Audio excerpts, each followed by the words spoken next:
At kumakalat na nga po ngayon mga sangkay itong video, no? Kalat na kalat na po sa social media at maging sa mga balitaan, sumabog na.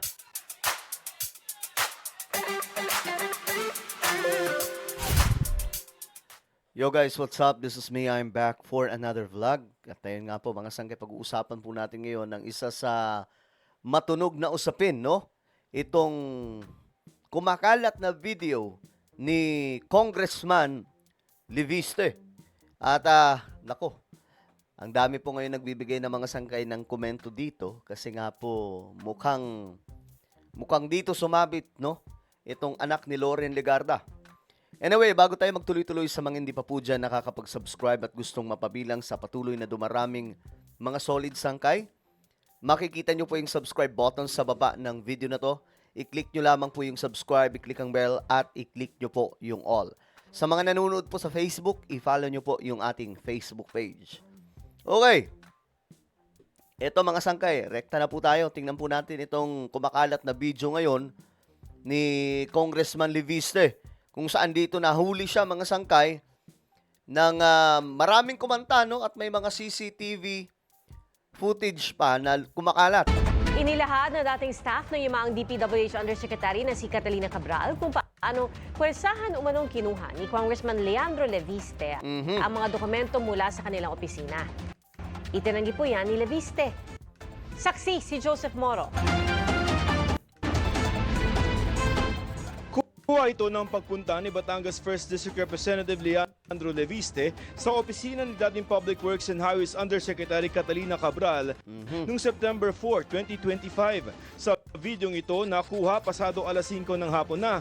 Makikitang lalabas si Leviste mula sa opisina ni Cabral at pupunta sa programming office sa kaparehong floor. Kasunod niya si Cabral. Sa isa pang kuha ng CCTV, lalabas sina Cabral at Leviste mula sa programming office. Si Leviste may hawak na mga papel habang tila may ipinapaliwanag sa kanya si Cabral. Pero mukhang okay naman sila dito, no? Para nag-uusap ng matino, mga sangkay. Ito yung opisina ni dating DPWH Undersecretary Catalina Cabral dito sa DPWH Central Office. Walang CCTV sa loob at ayon sa mga staff na nakausap natin, ang hindi nakita sa CCTV ay yung mga naging aksyon ni Batangas Representative Leandro Leviste kung saan may hinahanap siya ng mga dokumento kay Cabral. Ayun ang problema kasi walang CCTV sa loob, mga sangkay. Pero ito po, yung mga nagte-testify dito, yung mga nagkukomento, nagbibigay po ng pahayag dito, mga sangkay, na witness di umano, ay ito pong mga staff ni dating Yusek Cabral. Pwersahan umanong nanguha si Leviste ng mga dokumento at kumopya. Ayun, yun ang hindi natin mga sangkay, hindi natin masusupalpal kasi may mga witness eh. Walang kita sa CCTV, hindi po nakikita sa CCTV, pero mga sangkay, may mga witness. Ito po yung mga staff ni Cabral. Ng mga files sa computer sa opisina ni Cabral at programming office. Hiniling nilang itago ang kanilang pagkakakilanlan dahil sa takot para sa kanilang seguridad. Ayon kay Kim, hindi niya tunay na pangalan, hinahanap ni Leviste kay Cabral ang mga proponent o pangalan ng mga mambabatas para sa mga proyektong nasa General Appropriations Act o GAA ng 2025. Ayun, yan ang nakapagtataka. Bakit niya hinahanap? Ano ang meron doon? May mga kakampi ba siya? Nasasabit? Kaya kukunin yon ng sapilitan? O ano ba talaga ang purpose, mga sangkay? Nakita po namin sa loob, parang si Kong po, kuha siya ng mga dokumento. Hawak niya po yung phone niya, tapos binibidyohan niya po lahat ng mga papel. Tapos si ma'am po, parang Kong, huwag naman, ano po bang kailangan niyo, prepare naman na. Tapos that was the time na medyo tumataas na po yung boses ni Kong. Ang sabi niya po noon na, bakit may tinatago ba kayo? May isang pagkakataon ding nasugatan si Cabral dahil sa pakikipag-agawan ng dokumento kay Leviste. Ayun, mga sangkay, ito yung kumalat nung unay. 'Di ba? Kumalat po ito. Sabog na sabog po ito sa social media at ngayon, ayan na, mga sangkay, may mga ebidensya na mismo. Pagkapasok po namin, naalala ko po, yung kamay ni ma'am nakaganon, ang dami pong dugo sa damit niya, yung ibang papel po nun meron mga dugo din. Si Kong nagvi-video lang po. Nagtuloy-tuloy lang siya nagvi-video, nagtitake ng pictures. And then, doon na po kami nakiusap kay Kong na baka Kong pwedeng huwag naman ganito. Huwag naman. Kasi may sugat Grabe, no? Kung totoo yun, mga sangkay, ganyan pala talaga si Leviste. Pambihira. na po si ma'am Dito makikita na tila may bandage na sa kamay si Cabral habang may kausap ito sa telepono. Para daw mapayapa si Leviste, iniutos ni Cabral na bigyan ito ng kopya ng listahan ng National Expenditure Program at GAA na nakalagay ang pondo sa mga distrito para sa taong 2025. It doesn't necessarily mean po na sila po yung nag-propose. Kasi kami, pinaplatnan namin kung ano yung talaga yung nasa official document, kung how much talaga ang napunta doon sa district na yon, sa NEP and sa GAA. Yan yung request. Request ng mga congressmen, mga kasingit niya. Hindi po. Hindi po. Kung ano kung saan located yung project. Bawa. Province A. Oh yes. Kung saan talaga located yung project, doon lodge yung So yan yung mga nakalagay sa record kung saan nga ba nakalagay yung mga project, anong mga region, anong mga lugar, mga sangkay. Nandun daw po sa files na yon. location na. Pero dahil natagalan ang pagpiprint ng dokumento, pinuntahan na ni Leviste ang opisina kung saan ito piniprint. Doon daw, sa pilit lang nangopya ng mga files galing sa computer si Leviste. Grabe. Umupo po doon si Kong. Tapos nagkalikot-kalikot na siya ng mga ng mouse, ng keyboard. Sinabi ko naman po na Kong, wag naman ganito. Umabot pa nga po ako sa point na sabi ko, Kong, empleyado lang kami, baka pwedeng wag naman kami idamay. Nakikita ko na po si ma'am, nanginginig na siya, tapos tumitingin siya sa amin. Tumigil na lamang daw si Leviste nang dumating si Cabral. Pasado alas 6 ng gabi, umalis si Leviste sa DPWH. Nagdesisyon daw sila magsalita ngayon dahil si ginagawa na rin ni Leviste. Ayon kay Leviste, pumunta nga siya sa opisina ng Cabral pagkatapos niyang puntahan ang Pambihira, mga sangkay. Alam nyo kung mahirap supalpalin yung mga witness Kasi sila nga po yung nandun Sila yung mga staff, mga sangkay.